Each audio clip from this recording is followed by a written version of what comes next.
Հարգելի խորհրդարան, առաջինը ես ուզում եմ ասել, որ ես պետք է այսօր չէի եկել, հանդիպում ունեի արմավիրում, որ մենք պետք է բամբակի նոր արտադրություն ենք դնում, ասենք թե տեսնելով, եթե բամբակը նորմալ է, նոր տեքստիլի քաղաք արմավիրում անենք 100,000 քառակուսի մետր, որը բամբակի մշակման հիմնական այդ աշխատանքով է զբաղվում։ Իհարկե իմ համար, եթե կարելի է 5 րոպե ավել, որ ես լիարժեք ասել, քանի որ այստեղ ես տեսնելով բոլորիդ հարգում եմ, եւ չեմ ուզում որցե որ բոլորի համար հասկանալի ընկալելի լինի։ Իհարկե ես ինչի համար եկա, որ այո, Մելքումյանն էլ որպես տնտեսագետ, դոկտոր, պրոֆեսոր, ակադեմիկ, բայց լիարժեք հասկանալի հիմնական խնդրի լուծումը, որ ամեն մեկը ինչ որ պատրաստված եկել է, ինչ որ բան ասելու, որից ցույց տալու, որ գիտի,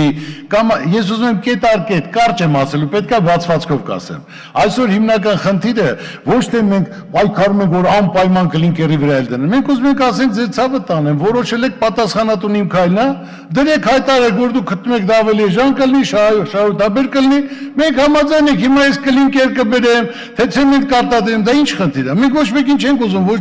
նեղացնենք, ոչ վիրավորենք, այլ հիմնական խնդիրը, եթե սա այսպես է անենք։ Հիմա մեր ընկերներից նորից եմ ասում, ես երեք իմ խմբակցության հետ հանդիպել եմ, բոլորից զգուշացել եմ, որ որևէ մեկին ազնական վիրավորանք, դա պատիվ չի բերում, դա թույլ մարդը միայն կարող անի։ Ասել, բայց մենք միշտ դա արել ենք, պայել ենք, բայց կողմնակի եթե չեն կարող հարցին պատասխանեն կամ փորձում են վիրավորել, տասնապատիկ կստանան դոկումենտալ փաստացի։ Մենք պայմանել ենք, ազնական վիրավորանք չկա, հարցը խնդիրը ասեք, լուծումը։ Այսօր ամենամեծ պատասխանատվությունը իմ քայլի վրա է, մեր վրա չի։ Մենք ներկայացնենք մեր տեսակետը։ Մեր տեսակետը ճիշտ չի, սխալ է, ասեք ձերը չի, մենք ընդունենք, ասենք ձերը ճիշտ է։ Ես նույնիսկ եմ ասում, ոնց որ եղավ կառավարության ծրագիրը, որ Ծառուկյանն ասեց, դա տնտեսական հեղափոխության ծրագիր չի։ Մենք կողմ, եթե կա որցե տնտեսագետ իմ քայլում, երկրում կարող է ինձ ապացուցի, մենք կողմ քվեարկենք։ Այսօր մեր նպատակը մի լավ բան կատարելն է հեղափոխությունից հետո։ Ասում է փոխանակ այսօր հարցը քննարկվի, ասում է ցեմենտի գործանը քանուսովա ձեռք բերվել։ Ձեր ցավը տանեմ, եթե 200,000 դոլարով ձեռքա բերե, ես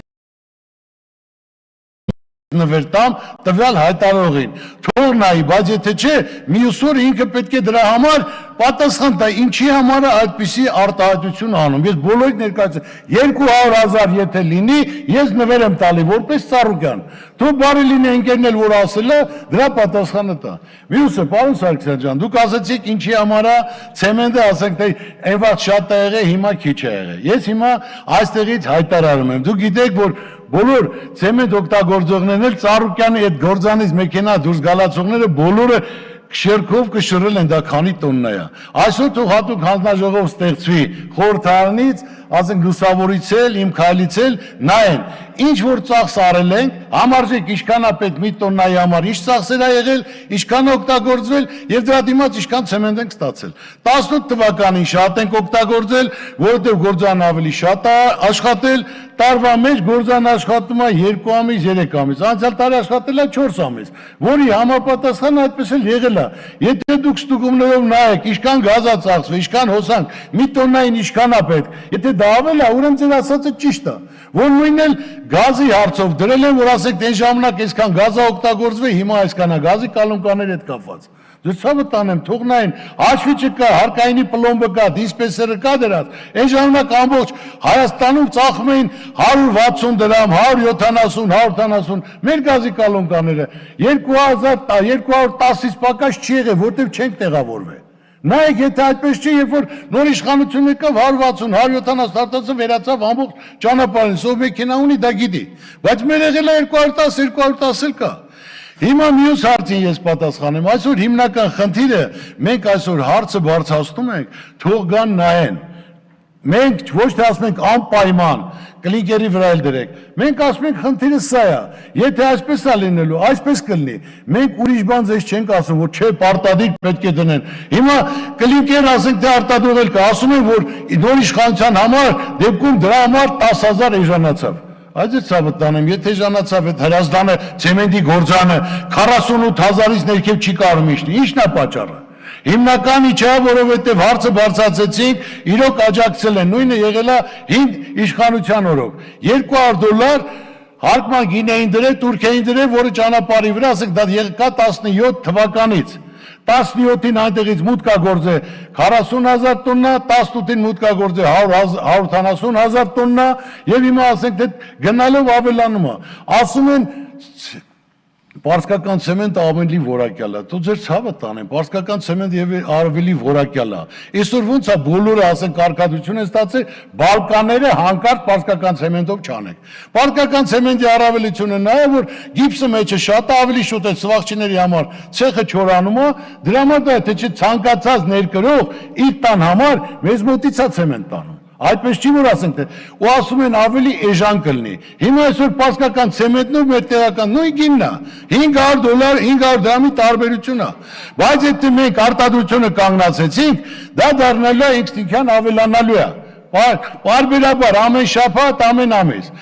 Եվ ինչի համար ասենք թե Վրաստան, որ մենք արտահանել ենք։ Կա քայլեր, որ դա կատարում ես թեկուզ դա մինուս է, կատարում ես դրա համար, որ Վրաստանը չներխուժի մեր շուկան նույնպես։ Հիմնական դրա համար են կարի, այո, մինուսով արել են, որ Վրաստանը իմանա, եթե պետք լինի, կարող է ես 6 ամիս էլ մինուս լինի։ Հիմնական խնդիրը սա, որ նա չփորձի մեր շուկայի մեջ էլ ինչ որ մտնի։ Սա հիմնական դա բիզնեսի կանոն է։ Ոչ թե ասենք թե այսօր ոնց կարաս ընդ ես գնով տաս, բարձ ընդ հարկեր թուրքերից ազատ արտահանման համար, բայց հիմնական խնդիրը սա է եղել։ Այսօր ամենօր կարևոր հարցը ես նորից եմ ասում, Արադ ցեմենտ ես գնացել եմ ժողովրդին ասելով ժողովուրդ ջան, ես այսօր հասնել եմ կառավարման, հիմնական խնդիրը ես 2 ամիս էլ պահեցի, 3 ամիս էլ պահեցի։ Հարց չկա հիմա 0-յակ կանալ, գործանը ոնց կարա պլյուսով լինի, եթե 1,200,000 արտադրություն տվողը 2 ամիս աշխատում է, 3 ամիս ամբողջ տարի կանգնած է եւ ասենք թե 1400 աշխատողին էլ նպաստ է տալիս, ոնց կարա լինի, կարող ես նրանց գումար չեմ տալիս։ Բայց եթե պարզա մենք աշխատենք 12 ամիս, իհարկե շահույթել շատ կլինի, որի հիման վրա մենք որոշեցինք 40,000 դրամ։ Այսօր Հրազդանը 40,000 դրամ չի կարող տա, ոչ թե այսօր կառավարության կամ նոր իշխանության բանն է։ Այլ հիմնական խնդիրը ասում ենք պետք է մենք տնտեսական հեղափոխություն կատարենք, թող զրոյական լինի, մենք պետք է քայլ կատարենք։ Կամ այսօր խոսում ենք գյուղատնտեսությունից քիչ եք խոսում։ Դու ես լավ էլ խոսում եմ, ինչ եք արել, ուզում եմ մի հատ իմանամ։ Հələ մի հատ ասեք, գյուղատնտեսությունը սկսել է, վարուցանքը սկսել է, ժողովուրդը ոչ սալարկա ունի, ոչ դեղորյակ ունի, ոչ սերմ ունի։ Մարդիկ այսօր չգիտեն, այսօր ջրային կոմիտեն թուղթ է գրում, ժողովուրդը գալիս է, չեմ ուզում անդադ որպես բողոքավորի տեսքով ասեմ։ Ասում է պարոն Ծառուկյան, մեր հետ պայմանագիր են կապել, որ այսքան փող պետք է վճարես, բայց եթե հանկարծ ջուրը չտվեցինք, չորացավ, դրա համար մենք պատասխանատու չենք։ Հիմա դուք պատգամավորը ձեզ հարց եմ տալի։ Եթե մարդը գումարները վճարում է լիարժեք, եկա որ ջրի սեզոնը արդեն բերքը պետք է հավաքի ջուր չեն տալիս։ Բերքը չորացավ, բայց պարտադրում են եչեչե տուշ տուգանք էլ պետք է ստանան։ Այս տարի պարարտանու սիլիտրա բաժանել եք ժողովրդին։ Սալարկա տվել եք, մտածել եք սերմի համար, ժողովրդը ինչ է ուզում։ Այո, այսօր հիմնական մեր հողատարածքների 60%-ը չի մշակում, ձեր ցավը տանեմ։ Ինչի՞ համար։ Ամենայն հարգանքով եզրափակեք, խնդրում եմ։ Եթե չեք թողում խոսամ, նա հարց կա։ Թողեցի պարոն Ծառուկյան, արդեն Ես նորից եմ ասում, ցանկացած ձեր հարցի պատասխանը առանց վիրավորանքի, այսօր մենք պետք է քայլ կատարենք, ու հիմնական քայլ կատարողը դուք եք։ Ժողովուրդը ձեզ է վստահել, ձեզ է հավատում, ու մինչև այսօր էլ հավատում է։ Մի տարի, երկրորդ տարին, երրորդ տարին, պարոն վարչապետը կողմնակից է զարգացման համար։ Այո, բայց հիմնական պետք է ներկայացվի։ Այսօր ասում եմ, չեմ անձնական շարք, ազե ցավը տանեմ ով ասան, ես ասում եմ այսօր որոշում եք կայացրել, հարց չկա, հարցը դրեք, ընդունեք, մեծամասնությամբ որ այո, պետք է կլինկերը